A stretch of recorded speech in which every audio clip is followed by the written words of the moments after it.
बॉलीवुड अभिनेता सुशांत सिंह राजपूत की मौत को 1 बरस बीत चुका है, लेकिन सुशांत ने अपनी जान खुद ली या फिर उनकी हत्या हुई, इस रहस्य पर से अब तक पर्दा नहीं उठ सका है। 5 जांच एजेंसियां सुशांत की मौत की पहेली सुलझाने की कोशिश कर रही हैं, लेकिन उन्हें अब तक कामयाबी नहीं मिल सकी है।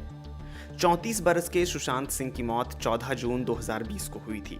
वो मुंबई के अपने फ्लैट में मृत पाए गए थे। शुरुआत में ऐसा बताया गया था कि सुशांत ने खुदकुशी की है, पर उसके बाद से हर गुजरते दिन के साथ मामला पेचीदा होता चला गया।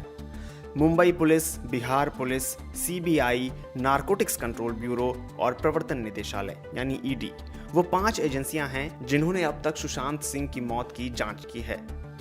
मुंबई पुलिस की प्राथमिक जांच में ये पाया गया था कि सुशांत ने आत्महत्या की थी। वहीं सीबीआई ने अब तक ये नहीं बताया है कि उनकी जांच का क्या नतीजा निकला। नारकोटिक्स कंट्रोल ब्यूरो इस मामले में बॉलीवुड में सक्रिय ड्रग सिंडिकेट के पहलू की जांच कर रहा है। वहीं प्रवर्तन निदेशालय को अब तक पैसे की हेराफेरी का कोई सबूत नहीं मिला है। ऐसे में सवाल ये है कि इन जांच एजेंसियों ने अपनी तफ्तीश को किस दिशा में आगे बढ़ाया। इस जांच में अब तक क्या प्रगति हुई है, आइए समझने की कोशिश करते हैं। सीबीआई इस वक्त इस बात की तफ्तीश कर रही है कि सुशांत सिंह राजपूत ने अपनी जान खुद ही ली या फिर उनकी हत्या की गई। सीबीआई को सुशांत केस की जांच करने का जिम्मा सुप्रीम कोर्ट ने सौंपा था।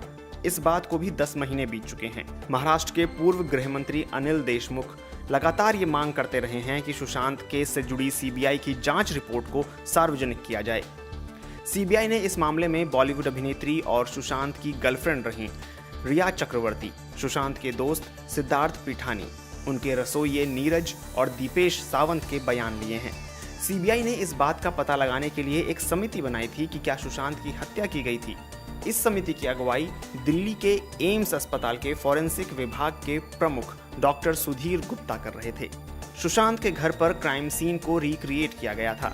डॉक्टर सुधीर गुप्ता ने अपनी रिपोर्ट सितंबर 2020 में ही सीबीआई को सौंप दी थी।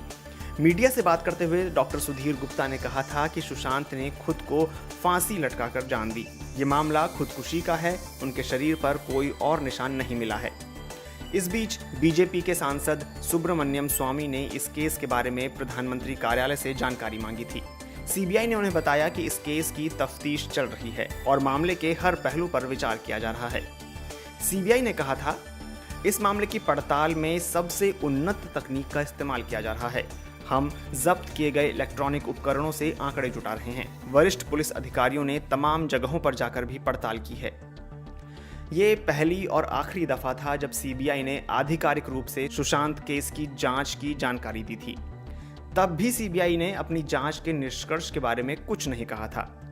सुशांत के परिवार ने आरोप लगाया था कि रिया चक्रवर्ती ने सुशांत के बैंक खातों से 15 करोड़ रुपए चुपके से निकाल लिए थे।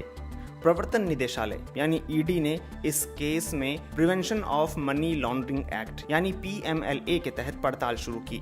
रिया चक्रवर्ती से ईडी ने 7 अगस्त 2020 को पूछताछ की थी। रिया की मैनेजर और सुशांत के पूर्व हाउस मैनेजर को भी प्रवर्तन निदेशालय ने पूछताछ के लिए बुलाया था। ईडी के अधिकारियों का मानना है कि सुशांत के बैंक खातों और रिया या उनके परिवार के सदस्यों के बैंक खातों के बीच कोई लेन देन नहीं हुआ था। रिया चक्रवर्ती के मोबाइल फोन की जांच करते हुए प्रवर्तन निदेशालय ने कहा था कि उसे ड्रग्स के बारे में हुई बातचीत का पता चला है। इसके चलते सुशांत केस की तफ्तीश में नारकोटिक्स कंट्रोल ब्यूरो यानी एनसीबी भी शामिल हो गई। एनसीबी ने रिया चक्रवर्ती को 8 सितंबर 2020 को गिरफ्तार कर लिया था। अदालत में पेश किए गए अपने हलफनामे में नारकोटिक्स कंट्रोल ब्यूरो ने कहा था, रिया ने ड्रग्स खरीदे थे। उसने सुशांत की आदतों पर पर्दा डालने की कोशिश की थी। उसकी व्हाट्सएप चैट से ये बात बिल्कुल साफ है कि वो ड्रग्स की आपूर्ति के रैकेट से जुड़ी हुई थी। अक्टूबर 2020 में रिया को बॉम्बे हाई कोर्ट से जमानत मिल गई थी। नारकोटिक्स कंट्रोल ब्यूरो सुशांत की मौत से जुड़े ड्रग्स के मामले में अब तक 30 से ज्यादा लोगों को गिरफ्तार कर चुका है। गिरफ्तार किए गए लोगों में रिया के भाई शौविक भी शामिल हैं। शौविक को भी बाद में रिहा कर दिया गया था। इस बीच एनसीबी ने इस साल 26 मई को सुशांत के फ्लैट में रहने वाले सिद्धार्थ पीठानी को गिरफ्तार कर लिया था। सिद्धार्थ पीठानी की गिरफ्तारी महत्वपूर्ण कही जा रही है क्योंकि जब सुशांत की मौत हुई थी, कहा जाता है कि उस वक्त सिद्धार्थ सुशांत के फ्लैट में ही मौजूद थे। इस केस में एनसीबी अब तक दीपिका पादुकोण, रकुल प्रीत सिंह, सारा अली खान, श्रद्धा कपूर जैसी अभिनेत्रियों और अभिनेता अर्जुन कपूर से भी सवाल जवाब कर चुकी है। लेकिन अब तक इस बात की जानकारी नहीं मिल सकी है कि इन बॉलीवुड सितारों से किस बारे में सवाल जवाब किए गए या फिर इनके ऊपर आरोप क्या हैं। सुशांत की मौत एक हाई प्रोफाइल मामला था, लेकिन सुशांत ने अपने पीछे कोई सुसाइड नोट नहीं छोड़ा था। मुंबई पुलिस के उप आयुक्त अभिषेक त्रिमुखे ने पहले कहा था कि पोस्टमार्टम रिपोर्ट के मुताबिक सुशांत की मौत लटकने के कारण दम घुटने से हुई थी। 27 जुलाई 2020 को फॉरेंसिक लैब ने भी मुंबई पुलिस को एक रिपोर्ट सौंपी थी।